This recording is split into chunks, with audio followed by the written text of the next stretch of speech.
Since Russia launched its war on Ukraine over 2 years ago, hundreds of businesses making weapons and military equipment have sprung up in the country. But now the budding private arms sector is facing setbacks as funding dries up and Russian missile strikes intensify. Owners say they have pumped in their own cash to survive and have moved locations at their own expense to stay ahead of Russian intelligence. Reuters spoke with Ukraine's Strategic Industries Minister Alexander Kamyshin. At the moment, the general capacity of Ukraine's military-industrial complex is $18 to $20 billion per year. The Ukrainian government can fund only a third of this capacity.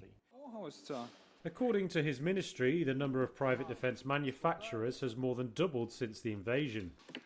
To resolve cash shortages, Ukraine is asking foreign partners to fund its arms production.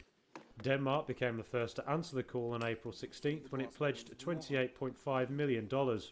Some manufacturers say their financial woes are compounded by red tape. The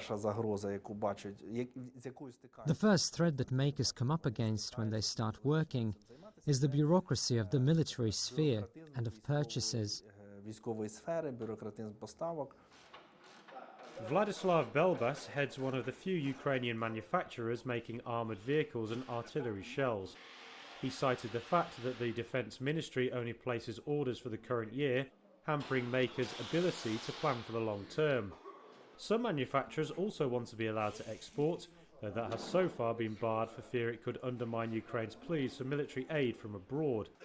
Aside from financial difficulties, making weapons during a full-scale war is an inherently risky business.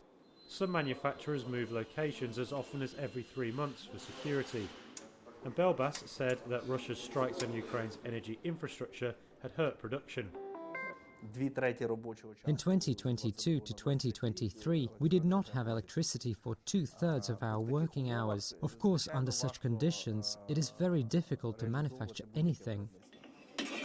A government source who spoke on condition of anonymity denied that manufacturers had issues with power supply. In the event of power cuts, they said the arms sector would, quote, be switched off last.